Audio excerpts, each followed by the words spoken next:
The following is a hockey podcast out of Vancouver and Surrey, British Columbia. It'll only consist of a lot of puck talk and even more BS, or in actual words, banter and satire. Enjoy, and as always, go Canucks go. Yo, Trevor, man, what do I always say, man? You can't go right if you go left. But if you go left, can you go right? What?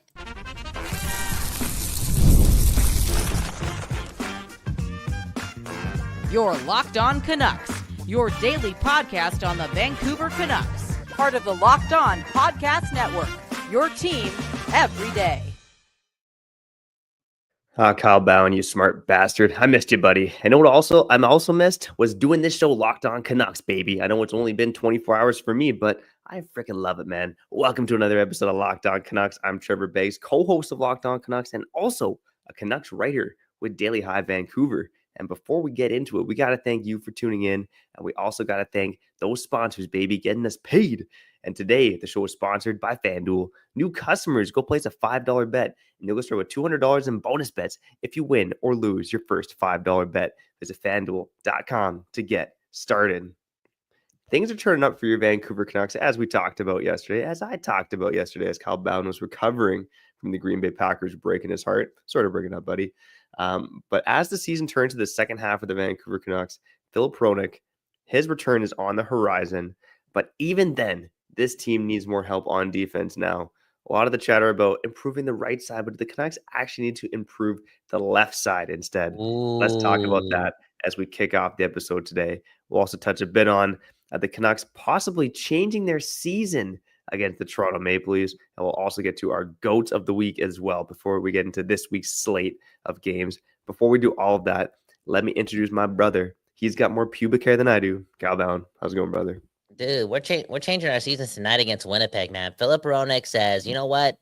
I may be still a little hurt, but if Quinn Hughes is playing with one arm, I'm coming back ASAP. You know, low key, I'm loving the toughness of this team. Okay, this is what being loyal is all about. And again, Filip Hronek looking after his brothers. And I called this last week. You know, when he was getting sent to Abbotsford, I was like, okay, he's probably going to play next week against the Kings and the Oilers. I didn't know he was going to come a game early on this road trip, but again, he loves the Canucks, and Quinn Hughes loves Filip Hronek. That being said, I know Trevor dove into it a bit, and I want to see the comments go off here because I can't believe I'm saying this. I don't want to see Hronek and Hughes together. I don't. And I know the Canucks have allowed 3 goals in the last, 4 games, 3 games? What's the math? 4 goals in the last 3 games, I'm sorry. I think they've allowed like 55, 60 shots in those 3 games combined as well. Like, their defense is playing solid. But I really, really want to see Hronek split up with Hughes just so we can balance out our D pairings. And I kind of want to see Tyler Myers. And I can't believe I'm saying this because we roasted him a couple days ago when he was playing in overtime. But I kind of want to see more of Myers with Hughes. I think he's a lot more calmer when he's has Hughes with him. And I'm not ready to get off of that. But again, Hronek, balance it out. I can't be wrong on this. Yeah, I mean, Kyle, it's funny to go back on what we said, but I think everyone in this market was saying that, do not play Tyler Myers with Quinn Hughes. But now Quinn Hughes is so damn good that he can play with just about anybody. Even the dude who was wanking off behind you there, Kyle. What? Only the YouTube viewers got to see that one. Go subscribe to the channel on YouTube. But with Quinn Hughes and Tyler Myers, it's worked. But I do think anyone could work with Quinn Hughes. Like, Kyle, tell me if I'm wrong. Like, if Noah Juleson or Vincent Desharnais played with Quinn Hughes, would it not still work, in your opinion? I mean, it probably would, but at least Tyler Myers' floor is just a bit better, Like, he's a bit better at making the first pass, Like, I wouldn't even say a bit better. He's a lot better. The other 2 guys suck at moving the puck. So, like, Myers' ability to just make that Hronek-like play, and that plays like, always give it to Quinn Hughes it's been apparent. I mean, there's a reason why like Hughes has been dominating. Like, has Hughes lost a step without Hronek? No, he hasn't. And again, isn't it time to see Hronek and all that money do something on his own? AKA, kind of save us, maybe lift up another defenseman. I think so. And on that note, we have to talk about this, all season long. It's get a right-handed defenseman, get a right-handed defenseman, get a right-handed defenseman.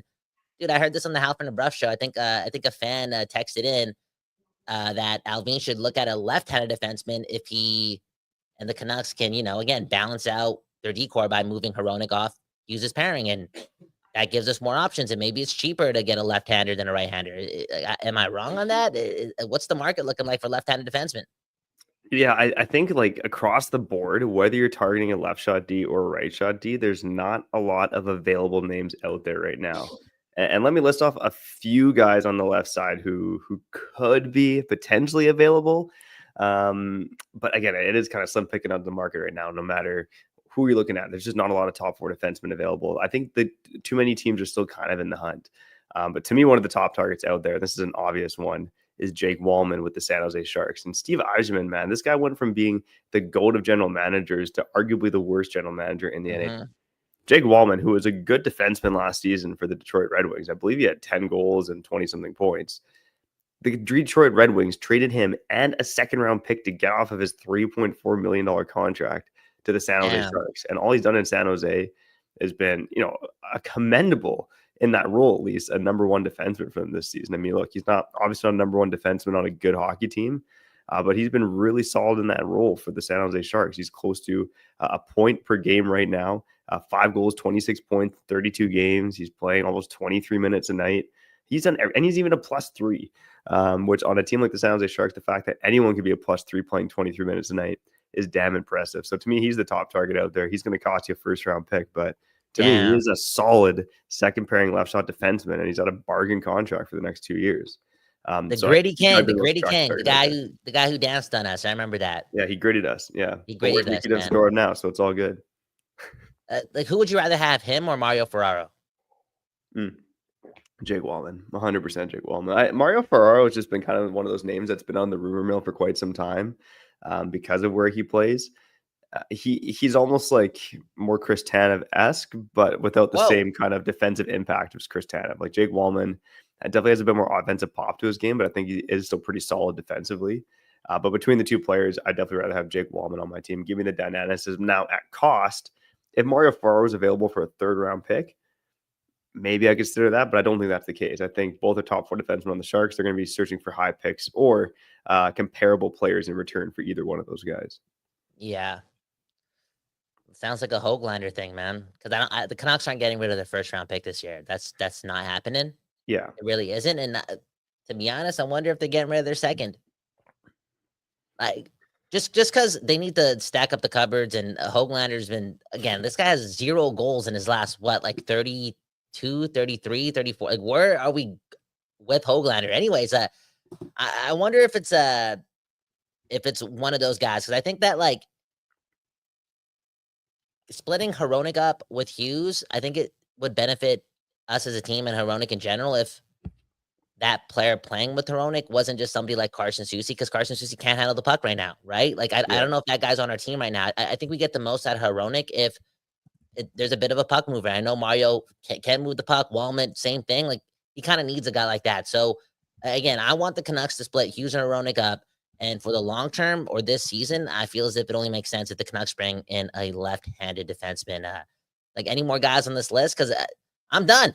Yo, Trevor, you started this. I can't believe I want to split up Kobe and Shaq, man, for real. Because I was on that wagon, right? Like, there's no chance in hell that you give Quinn Hughes anyone else but Philip Hronek, because those two are so dynamic. They dominate every time they're on the ice. But now we've had a long sample size with Quinn Hughes having one arm and having to carry a giraffe, dominating. Like, he can do it. He doesn't need Philip Hronek. So again, I want to see these guys split up. Is there anyone else on the market that's not on San Jose? I mean, again, not a ton of names out there. I'm going to go with Travis Sanheim from the Philadelphia Flyers. I mean, he's got a massive contract left. That's not happening. That's not happening. No. If you want to go lower tier in Philadelphia, Yegor Zamula plays the left side. Bo Byram with the Buffalo Sabres, who we've talked about before. Sounds like he's available, but again, what are you willing to give up? Are you willing to give up? I don't think Buffalo wants a first, so it's Lecker-Mackey or Willander for Bo Byram. And I think that's a no-go for the Vancouver Canucks. I will toss out a couple younger guys that aren't necessarily household names, and that would be Jackson Lacombe with the Anaheim Ducks and Mason Lowry of the Boston Bruins. Both younger defensemen. I know Jackson Lacombe's 24. I know Mason Lowry is around the same age. Both have put up good offensive numbers this season. Jackson Lacombe specifically in Anaheim has actually been a revelation for them. But I do know Anaheim has a ton of prospects, both on defense and guys in the NHL right now. It's a very young defense. It's much like the Montreal Canadiens, a bit of a crowded pipeline. So maybe if you make the right offer, you might be able to get a guy like Jackson Lacombe at Anaheim. And Mason Lohrei, similar situation. I think Mason Lohrei has, crushed his bottom pairing minutes. He's near half point a game right now on a Boston Bruins team that doesn't score a lot of goals.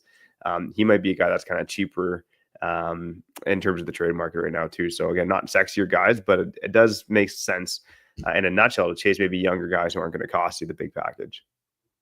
Man, oh man, you just never know, man. Like it's going to be fascinating to see if the Canucks do this, right? Because I've guaranteed a lot of things. I never get anything right, but I feel as if the Canucks beat the Jets tonight, then they beat the Kings and they beat the Oilers, that they could be making a trade by Sunday. Like they're sold. This team is sold. And especially if, again, Hronek and Hughes are split up and they find a way to get the job done. Again, I'm not convinced that we see those two together, even though I've also heard reports that they are going to play together tonight. I wouldn't be surprised if they're split up. Let's get to some comments before we get to the other side, because Trevor, man, people are not agreeing with you. SK93 saying Lacombe and Lohrei aren't getting traded. Trevor, your analysis kind of sucks there, but look at this comment. How about Niels Höglander and a fourth for Alex Romanov? No chance the Islanders are doing that. Alex Romanov is still playing some decent minutes with the New York Islanders right now. He kind of fits their style of play, big physical defenseman. And he's 25 years old. Yeah, there's no chance Höglander and a fourth gets that. Maybe if Höglander was really going off, you could see the mentality that they trade, an offensive-minded forward for a guy who plays good defensive hockey, because the Islanders are stacked on that. But with the way Höglander's going right now, there's no way in hell that trade's happening. But I like Romanov. That'd be nice. So this whole season, we've been blaming Carson Soucy, Tyler Myers, Elias Pettersson, JT Miller, etc., injuries, and all along, like, we should just be blaming Niels Höglander for holding us back. Okay. Damn. Something else, man. Something else. Yeah, again, tough market right now for the defenseman. I'm trying to pick through the comments. See Marcus Pettersson popping up again. Like, Marcus Pettersson is still potentially an option, but now the Pittsburgh Penguins, the thing that's actually interesting about this year is that almost everyone in the East probably feels like they're in the hunt, right? It's really going to be hard to make some trade activity when literally every single team outside the playoff picture thinks they have a shot at making it right now. Dude, again, who knows what's going to happen and how they're going to get this done? I'm just open to being surprised again by Rutherford and Alvino. We've seen it in the past with Zadorov and Lindholm, and I just wonder if it's going to be someone that Trevor's not mentioned yet, or even those bottom dwellers in the West. Like, you never know. You just never know. And one thing's for certain, it's not going to be Rasmus Anderson. Yo, puck that guy, man. Relax, bro. Relax, man. Yo, go Canucks, go. I'm pumped, man. Filip Hronek is back. We're playing the Jets tonight. We're going to talk more about this on the other side. Like, I can't wait to dive into this game, because I feel as if it's the biggest game since 2011. Like, I'm looking forward to this narrative completely switching, because I'm not convinced that Saturday did it, but we need another 2 points tonight, and we need to go into this weekend against the Oilers on fire, because that game matters to me.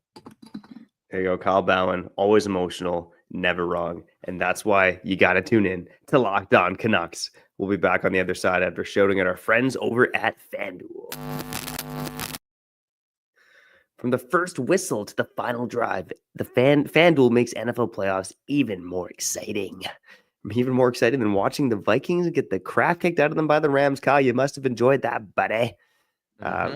Right now, new customers can bet $5 and get $300 in bonus bets if you win your first bet. That's $300 to keep the action going. FanDuel, they just keep upping the ante, baby. The FanDuel app is easy to navigate, and the variety of bets every game is super duper exciting, baby.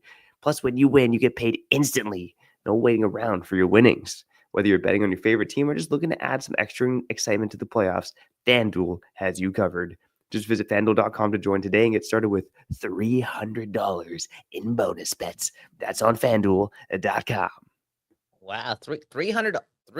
Are you serious?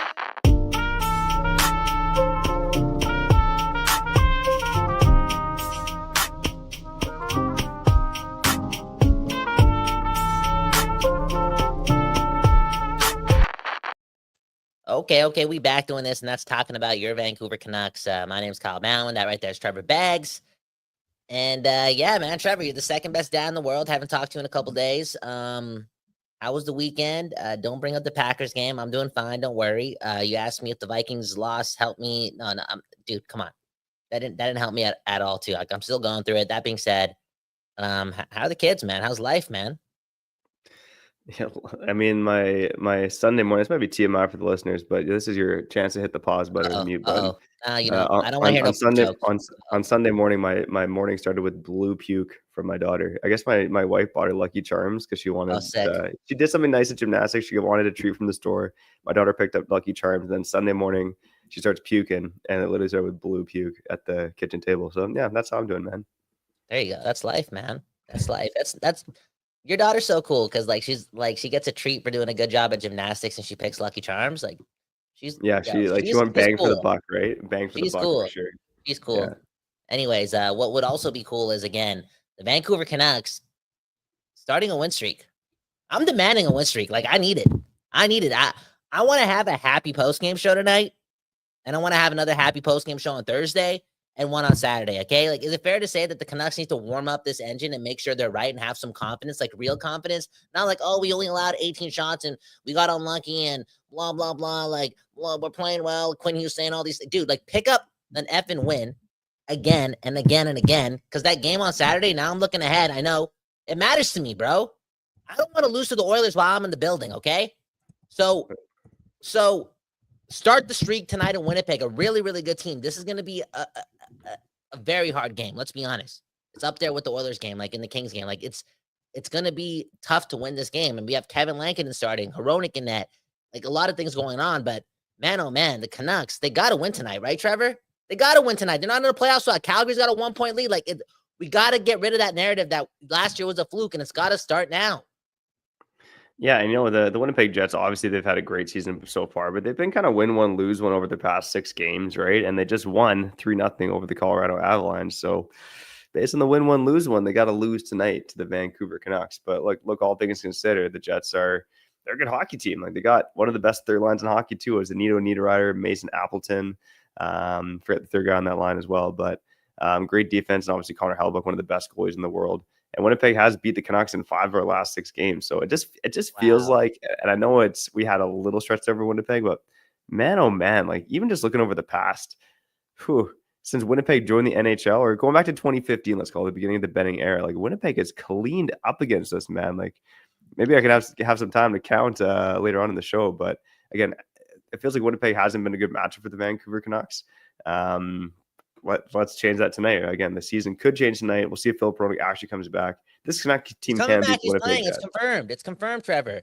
Trevor's hard at work. He's not on his phone today. You know, he's actually focusing on his job. He hasn't looked on Twitter. It's confirmed. Hronek's in the lineup. He's back. Sweet. He's back. He's doing his thing. And again, I don't think he's playing with Quinn Hughes.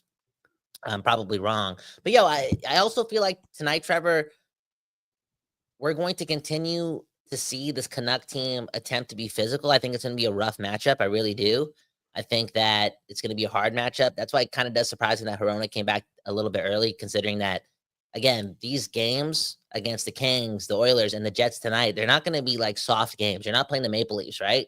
They're going to be physical, and I think that's a good thing. I do. I think that for a team that needs to get a streak going, and sometimes, let's be honest, it takes them a while to rev up. Sometimes the intangibles of a hockey game, right? The stuff that makes hockey so cool, all the physicality it's like a blessing because it wakes you up. And I hope the Canucks wake up tonight and they man up. They man up the whole way through. Like Quinn Hughes is going to take some checks tonight. You know, it is what it is. We saw Washington, Pierre-Luc Dubois targeting Quinn Hughes. Tom Wilson, same thing. Winnipeg's going to do the same thing. You take Quinn Hughes out, you win the game. It's that obvious. I know we're not talking about the playoffs, but hey, it's a hockey game. And if that happens, I swear to you, man, if Quinn Hughes gets smoked tonight and Vincent Darnay and Noah Juleson or whoever's in the lineup, like they don't do anything, bro, that's enough of that too, man. That's why I don't mind getting like a guy who gritties in Wallman or a guy named Mario to join the team. Because what's the point of having big, strong, tough defensemen if they're not going to stand up for the captain? It's an absolute joke. Yeah, I think with Noah Juleson in particular, I do think he's gotten a bit gun shy because of the mistakes he's made. And one of them was the game against the Jets last year. If you remember that one at Rogers Arena, Noah Juleson steps up. I think it was Mark Scheifele, like absolutely belting him at the blue line, but he completely let the Jets clean on a 2-on-1. I think Gabe Villard it off. So, Noah Juleson made the same mistake in the playoffs too. I do think he's a bit gun shy because when he steps up, he seems to really burn his team. And, just based on his lack of puck skills, he's not really a guy who can afford to do that either. But like you said, Kyle, in the scrums and in the middle of things, you got to step up and be there for your teammates overall. Kyle, here's a crazy stat for you. And this probably doesn't matter too much because it's going back in the time machine. But the Vancouver Canucks in their last 32 games against the Winnipeg Jets have won 8 times. Damn. One of them was a shootout. Damn. Crazy stat. I know it's going back to the Jim Benning era, but even as the team's been better over the last couple of seasons, it's still been like the Jets have just dominated us in this matchup.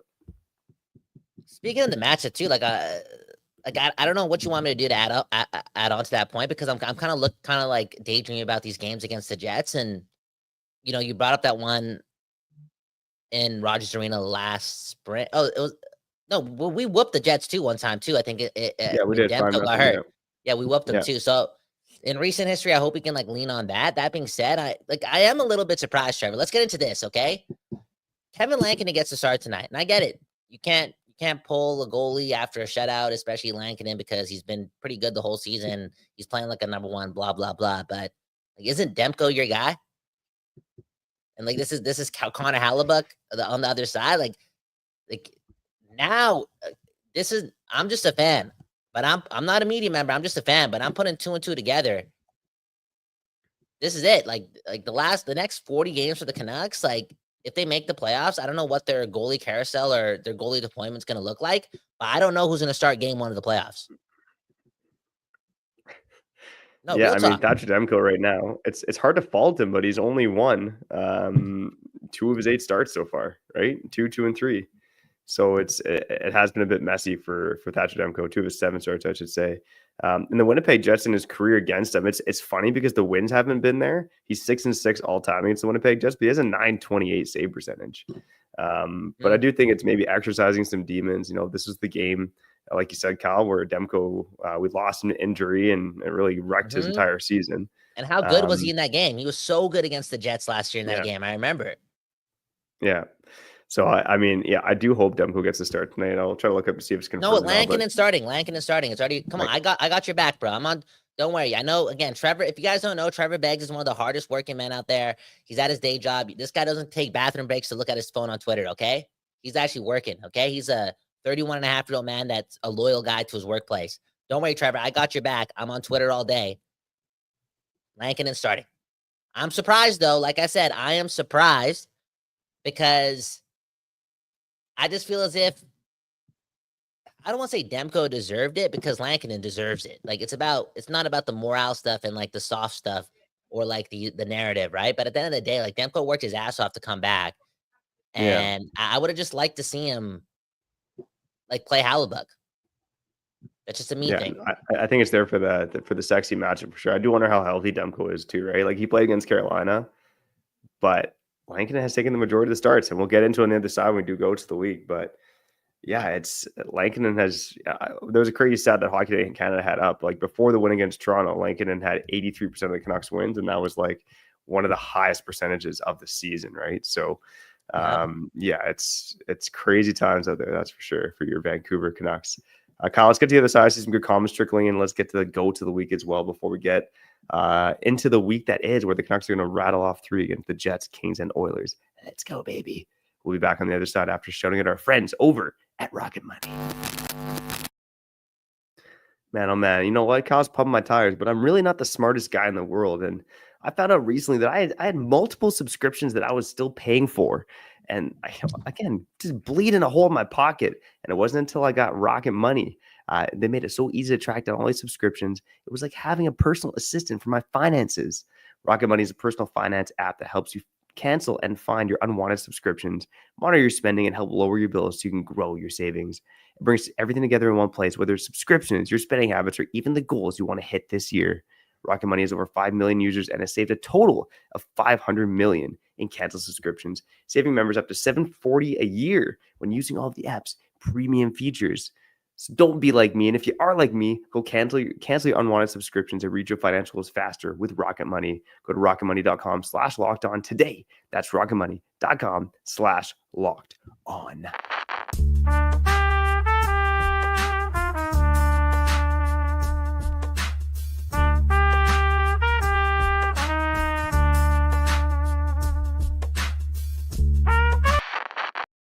People, we back doing this.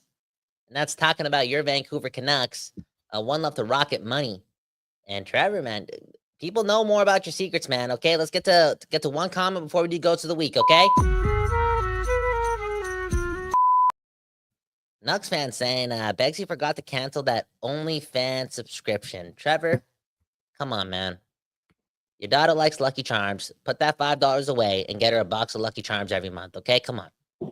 Come on. You got to slow down, brother. Okay, it's 2025, New Year's resolution. Get off the corn, okay? Anyways, Trevor Beggs got a list coming up because it's the beginning of the week, okay? We got to give you the goats of the week.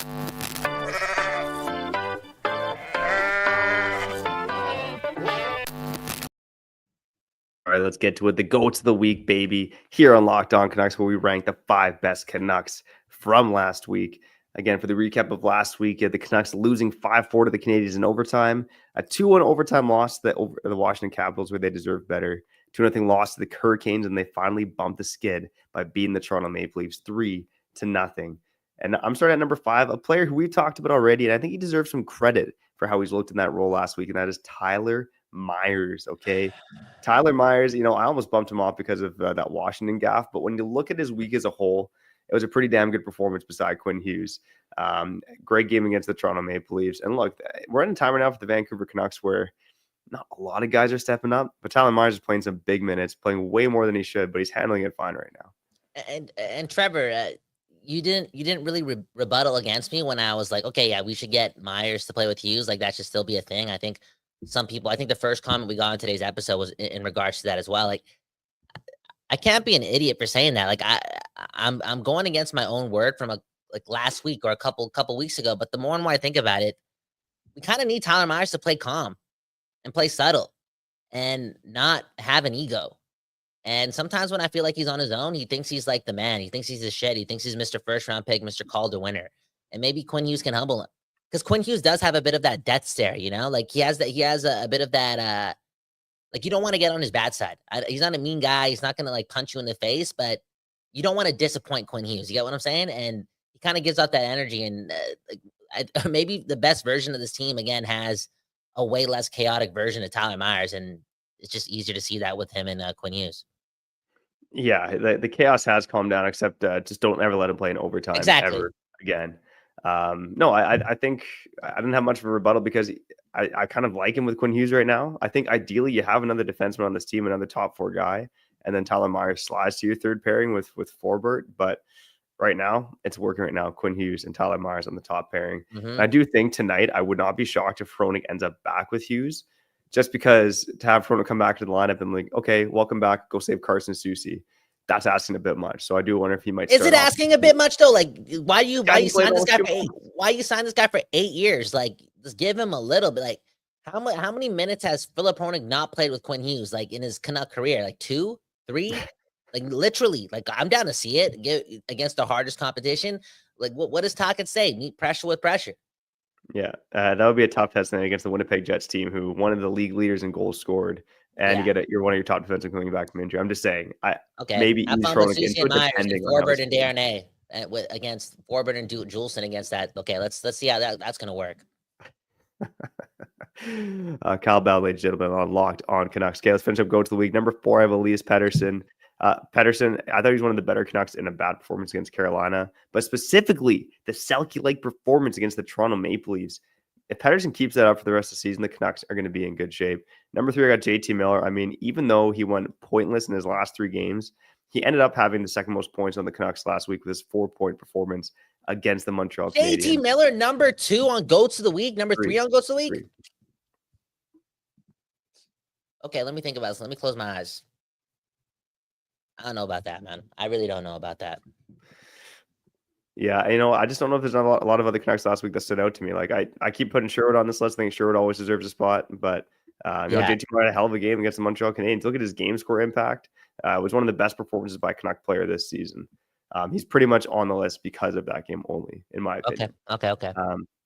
Number 2, Kevin Lankin, another solid week for that guy. And number 1, Quinn Hughes. It's always Quinn Hughes. And Kevin Lankin and Quinn Hughes have by far been the 2 best players on the Canucks this season. And Quinn Hughes, we'll talk about it here more in the second half. But this guy doesn't just deserve the Norris. He's, by the way, more points per game than Cale Makar. Cale Makar's got 1.12 points per game. Hughes 1.22 points per game. He's got a better defensive impact. Quinn Hughes is by far the Norris Trophy frontrunner, and I think he should be in the Hart conversation as well. Oh yeah, 100%. He's that guy. He's that dog. One person that I would probably replace Miller with sounds a little crazy, but it's Derek Forbort. Okay, because our defense outside that Montreal game, they were decently solid most of the time. Forbort, a big part of the penalty kill. Forbort also probably playing a little injured too, considering that he did get hurt against Montreal. But yeah, just consistency across the board from that guy. Yeah, him replacing Miller. Because to me, I just feel like JT Miller, he's banged up. He's really banged up. He could have done more against the Leafs and obviously more against Carolina, like we needed him to. I was going to say he probably should have done more against the Washington Capitals, but then I remembered that he defended Quinn Hughes. So that's why number 3 spot. Okay, you know what? JT Miller deserves to be number 1 on that list, okay? For real. Yo, Trevor, end it off on this note. If you have some comments or read some comments, go ahead. I know you start some things, but it's over. It's done. I want the Canucks to win games starting now, and I want them to stop letting Quinn Hughes get just bamboozled sometimes. I get it. It's hockey and things are going to happen, but just based on the fact that the Canucks are nothing without Quinn Hughes this season, and they still need a long runway for a lot of guys to get their game back, we cannot afford this guy to get hurt. It's going to take all the juice out of this team, and he's already playing with the wrist injury. And again, look how the Kings played McDavid yesterday. They're trying to injure this guy. It's getting into that time, and Quinn Hughes is already playing injured. He's going to play some extra games at the Four Nations Cup. I'm telling you, if anyone goes after Quinn Hughes tonight, I'm flying to Winnipeg if nobody's doing anything about it. And I'm egging some houses, okay?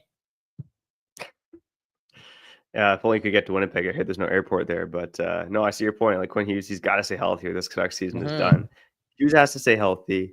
Pettersson's got to show what he showed last night on a regular basis, and JT Miller, he's got to keep getting on the score sheet. And I think Rick Tocchet, he's onto something. Keep giving JT Miller the plum matchups. Let Pettersson, Blueberry, and Suter handle the rest. Let's go, baby. We got to get into that one day.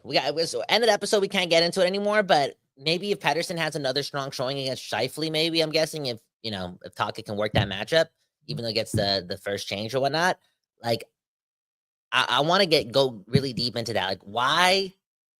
I guess it worked last year, but I wonder if Pettersson got pissed off that he wasn't being used as the shutdown, lockdown guy. Because realistically, this guy was compared to Pavel Datsyuk. You know what I'm saying? Anyways, Kyle Bauer and Trevor Beggs will be here tonight for the post-game show. I'll read a lot of your comments. We'll go through the grades of the game as well. We'll have a fun time. Maybe Trevor Beggs will join me as well. If you're watching this right now, do us a favor, okay? Hit the like button. You don't understand what it does to my soul. You know what I'm saying? Just hit the like button. The Packers lost this week. You could make my dreams come true. Trevor Beggs, sign us out. That was beautiful, buddy. You said it well. Subscribe and like on YouTube. On the podcast side, go follow us and leave a 5-star review. I'll hopefully join Kyle on the post-game show tonight. But whatever happens, we got you covered here on Locked On Canucks every damn day and every night, baby. But for now, we got to get out of here. I'm Trevor Beggs. That guy's Kyle Bauer. And you've been listening to Locked On Canucks. Peace, peace, peace.